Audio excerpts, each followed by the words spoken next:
Bonjour à tous, aujourd'hui on se trouve pour une nouvelle petite vidéo. On va revenir sur ces 3 semaines de confinement et sur l'impact qu'elles auront sur le cinéma, sur les sorties de films, sur plein d'autres choses. On est à 3 ou un mois là? Parce que je sais plus, j'ai perdu la notion du temps. On est à un mois là quasiment, ouais, un mois, ouais. Ouais, j'espère que vous, de votre côté là qui nous écoutez, vous allez bien. J'espère que vous êtes bien chez vous. J'espère que vous êtes abonnés aussi. Voilà. Abonnez-vous, n'hésitez pas, le bouton il est là, il a pas bougé. Le petit truc. Lui, il est toujours présent. En tout cas, oui, aujourd'hui, on va se poser une question principalement. Enfin, le cinéma, on est où là après un mois de pause? Parce qu'on peut le dire, en un mois, il n'y a plus de tournage. Tout le marché du cinéma est un peu vraiment à l'arrêt, comme tout en fait. On le sait de base, tous les films qui devaient sortir pendant le confinement de base, et heureusement, ils ont été décalés. Voilà, il y a pas mal de films comme ça qui ont subi cet effet. Comme, je sais qu'il y a le James Bond, là, Mourir peut attendre, qui sortira en novembre, Mulan en juillet apparemment, Sans un bruit en septembre, Pinocchio en juillet, Black Widow en novembre. Voilà, il y a plein de films qui ont été repoussés et on se dit tous les films tant mieux, Marvel, au moins ils marcheront un peu mieux quand les cinémas seront ouverts. Top Gun 2 sortira le 23 décembre, ça c'est un peu relou. Même The French Dispatch a été décalé. Exact. C'est ouf. Il y en a un qui a été décalé, mais je me dis bon, il a l'habitude, c'est Les Nouveaux Mutants. Oui, Les Nouveaux Mutants. Oui. Ce film maudit qui ne sortira jamais en fait. Il y a même Indiana Jones 5 qui est prévu depuis des années, même ça doit faire 15 ans qu'il est prévu. Et il a été encore repoussé. Là, il est en 2022. Il a été repoussé carrément, tu vois. Parce qu'en fait, là, il y a clairement deux catégories de films qui ont été repoussés. Il y a les films qui sont terminés, en gros. Donc, tu peux penser par exemple au James Bond, Mulan. Enfin, je sais pas, c'est des films qui allaient sortir. Donc, forcément, ils étaient ou alors ils étaient vraiment sur la fin. Il leur restait pas grand-chose, mais ils étaient quasiment terminés. Et du coup, ils ont été repoussés de quelques mois. On l'a dit, juillet, septembre, fin d'année. Et après, t'as des films.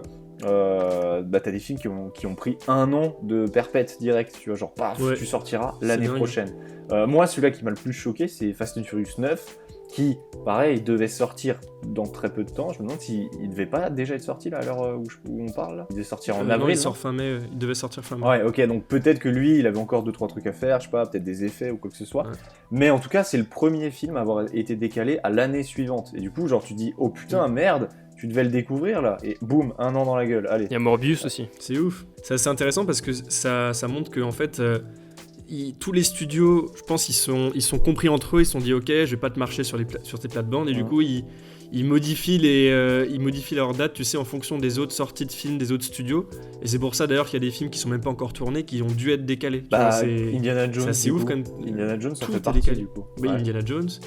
Le prochain Thor, Doctor Strange, tous ces films-là qui ont même pas encore de vrais réals et tout, même pas encore une vraie équipe, ils sont déjà décalés quoi. Ouais, parce que ils ont leur date de posée de base en mode ok pour 2022 on aura ce film qui sortira. Enfin voilà, c'est les studios, ils prévoient ça, mais c'est vrai que si maintenant tu décales des films d'une année, et du coup tout le reste va être décalé d'une année, donc c'est vrai qu'on peut s'attendre à ce que tout leur calendrier soit forcément décalé d'une année. Et je sais que par exemple on parlait du MCU, mais ils sont déjà en cours de... Enfin c'est déjà fait quasiment, non? Ils ont déjà quasiment tout décalé d'une année. Ouais, je pense que c'est déjà acté, ouais. Parce que même les films qui étaient prévus pour être tournés, comme le 3e Spider-Man cet été, ils ont clairement dit que ça serait pas fait cet été, parce que c'est pas possible en fait. Un confinement, ça veut pas dire que le virus est pas parti, donc tu peux très bien relancer un tournage, mais c'est quand même assez risqué. Au début, c'est quand même relativement risqué, et du coup, moi je pense même, c'est con, mais il y a un truc dans la mentalité des gens qui s'installe, c'est maintenant les salles de cinéma. Ok, dis-toi, admettons dans quelques jours le confinement s'arrête, et on te dit les salles de cinéma sont ouvertes. Forcément, tu vas peut-être pas avoir un impact de ouf et les gens vont pas être en mode ouais, je vais au cinéma et tout. Genre, il risque d'y avoir cette mentalité de oh, je vais rester encore un peu chez moi, tu vois, je vais éviter de trop sortir. Ouais, c'est progressif, ça c'est sûr. Ouais, du coup, c'est sûr que si. Enfin, ouais, je pense pas qu'il y aura de grosses sorties. Et la question, c'est est-ce qu'il y aura quand même des sorties à la fin du confinement? Est-ce qu'il y aura quand même des films qui sortiront au cinéma?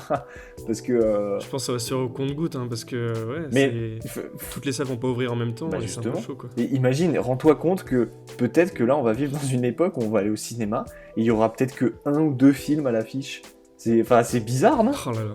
Peut-être qu'ils reprendront ceux qu'il y avait à l'affiche au moment où le confinement a commencé. Il y a aussi d'autres films qui ont choisi une voie tout autre, c'est-à-dire des films qui devaient sortir au cinéma, qui du coup vont devoir sortir sur des plateformes de streaming ou alors en VOD directement. Je pense directement, il y a le prochain film, c'est Disney, je crois, c'est Artemis Falls, qui devait sortir au cinéma. Ah au final, oui. il va être sur Disney+. Ok. Ou le film Trolls, la suite, qui Ouais. est directement en VOD. Enfin, c'est plein de trucs comme ça, c'est Il y avait eu, c'est dingue. Hein, il y avait eu enfin pas une rumeur, mais il y avait eu les trucs sur Wonder Woman 2 qui allaient sortir en VOD aussi, mais apparemment ça a pas été fait. Ouais.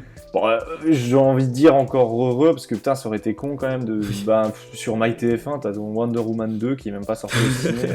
Il y a les fameuses plateformes de streaming légales comme Netflix, Amazon Prime, enfin voilà, et il y a l'arrivée de Disney Plus aussi. Enfin, ça, c'est des plateformes qui, elles, le confinement, perso, je pense que ça leur fait du bien. Elles sont en mode ah cool, tu vois, genre Disney+. Disney Plus, Ils je sont pense, arrivés au il bon moment, quoi. est arrivé au meilleur moment.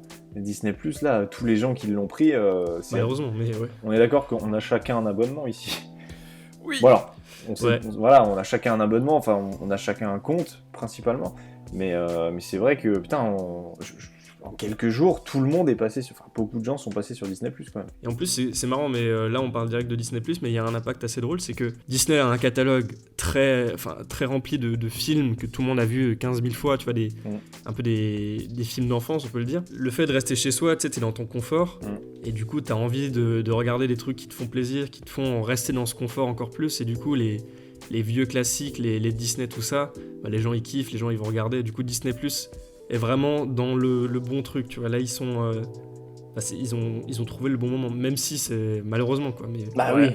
Après, le reproche qui peut être fait, c'est en termes de contenu, en mode il y a beaucoup de choses qui sont. Enfin, il n'y a pas d'exclus quoi, pour le moment. Et ce qui est normal parce qu'on le disait tout à l'heure, les tournages ont été repoussés.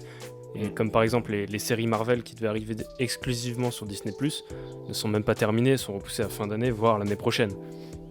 Ouais. Donc en attendant, comme tu as dit, on se retape tous les classiques, les films qu'on connaît, les Pixar, les Disney, les Marvel, tout ça. Il y a In The Panda qui a sorti une vidéo il y a quelques temps où il parlait justement, il mettait un peu les choses au clair sur Disney+. C'était assez intéressant, il disait qu'il y avait il y avait deux teams, tu vois, il y avait la team des gens qui crachaient dessus parce que il n'y avait pas d'exclus et que c'était que ça servait à rien de revoir des films, ce que je conçois, et après il y avait la team des gens qui sont en mode non mais c'est trop bien, il y a tous les films Disney de notre enfance, il y a tous les Pirates des Caraïbes, il y a tous les Star Wars. Il y a pas le dernier. non, il hein. n'y a pas pas le les deux 8 et 9. derniers. Ouais, à cause Ouais, voilà. de- Ouais, et il y a aussi cette team de gens qui du coup vont cracher sur il y a pas Endgame ou des trucs comme ça, mais c'est vrai que ça c'est avec Ouais, mais tu sais c'est la loi des médias et tout, enfin tout ça. Ouais, là. c'est un peu remuer le couteau dans la plaie, Voilà. quoi, ça sert à rien.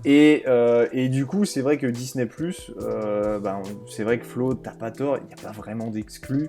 Enfin, je veux dire, si tu prends cette plateforme pour être en mode je vais voir de nouvelles choses, je pense pas que c'est le. Non, mais après on le savait quoi, ils l'avaient dit que pour le moment Oui. c'était beaucoup de. Enfin, ils mettent leur catalogue, ce qui est normal.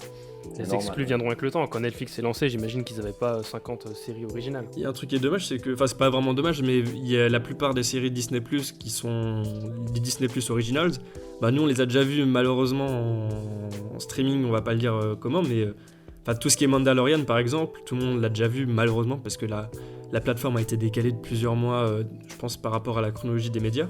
Mais ouais, c'est con parce que The Mandalorian, ça aurait fait un bon démarrage, mais bon, tout le monde l'a déjà vu. Mais il y a un truc qui est assez intéressant, c'est que du coup Disney Plus est sorti, qui a un peu son propre public, qui est les gens un peu nostalgiques, qui aiment bien les films qui leur rappellent des souvenirs d'enfance, comme voilà tous les Disney.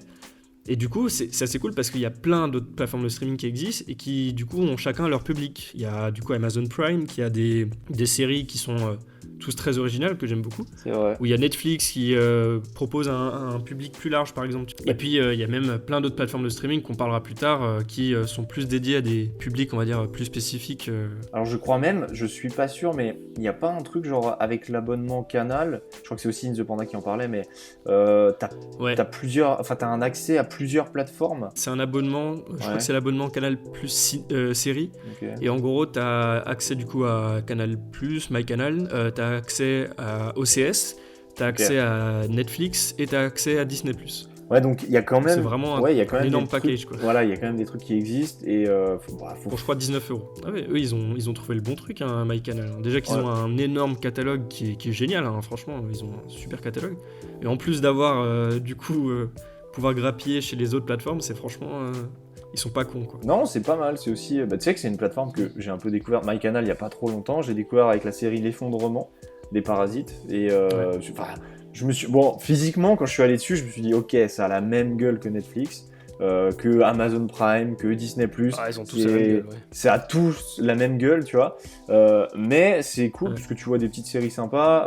Validé, par exemple, la série sur MyCanal. Vraiment super cool, série française, c'est super, quoi. Des petites séries comme ça. Que j'ai fini, qui est Ah, tu l'as fini ? Vraiment, vraiment bien. Ouais, je recommande de ouf. Après, quand même, je pense que vous serez d'accord avec ça. Dire qu'il n'y a rien à regarder à la maison pendant le confinement, c'est un peu se foutre de la gueule du monde. Parce que entre Netflix, Disney+, avec tous les classiques, Amazon Prime, où il y a plein d'autres choses aussi très cool, on a largement le choix. Et c'est pas des trucs qui sont ultra chers. Voilà, et puis les DVD que tu as dans ton coffre-fort en dessous de la télé, il y a forcément des choses à regarder. Non, mais c'est vrai, t'as totalement raison. Il y a plein de films de manière tout à fait légale aussi, hein, on le rappelle. De manière tout à fait légale. Et ben pour terminer un peu sur Disney+, je vais donner un petit avis perso, voilà, je drop mon avis.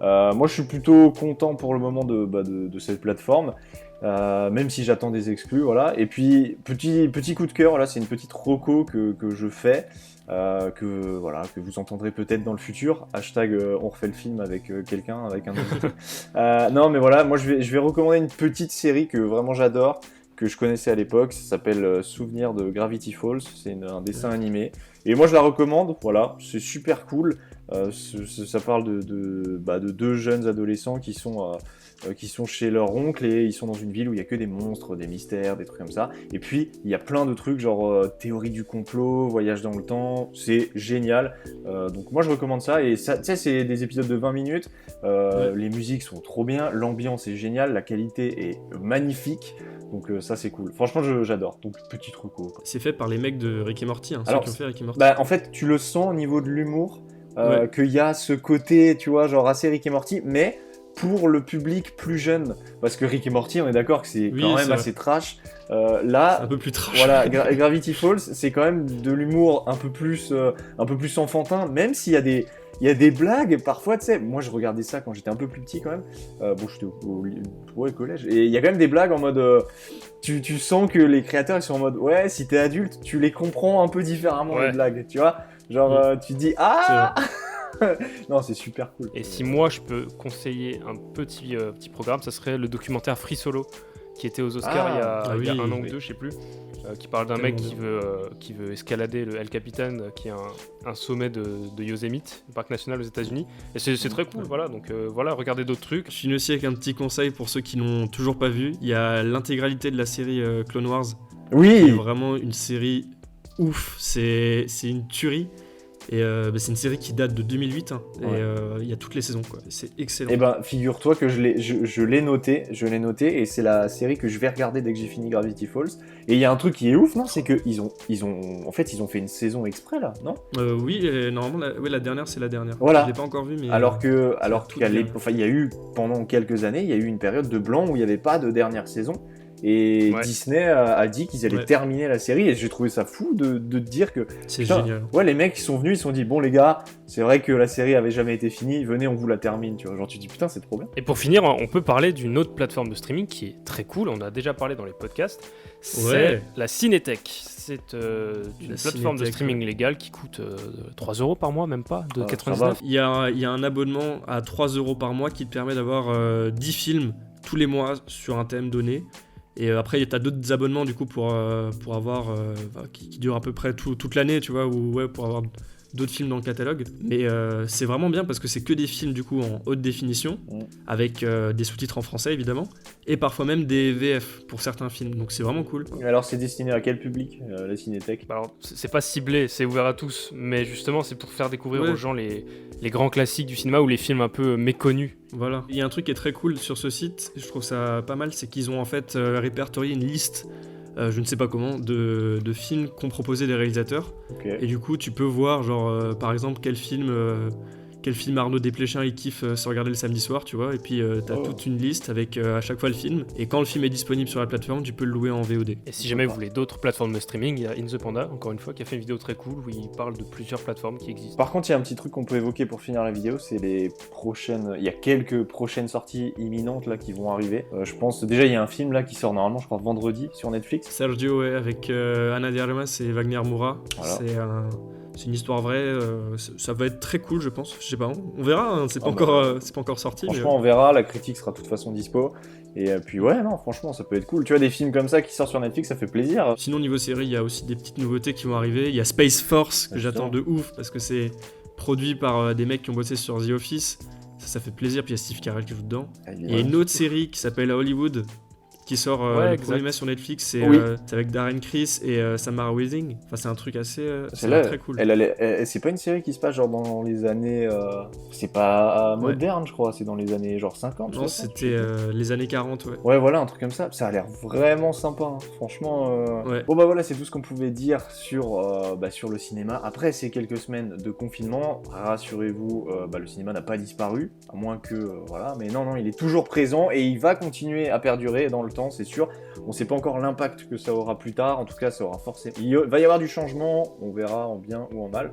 En tout cas, nous, dans la description, on vous met toutes les recos, tous les sites de streaming qu'on vous a dit. Comme ça, vous pouvez aller checker ça. Et puis voilà, ne pas vous ennuyer pendant ces périodes de confinement. Vous n'hésitez pas à vous abonner pour ne rien rater des prochaines sorties sur la chaîne. Parce que nous aussi, on continue avec des podcasts et des critiques.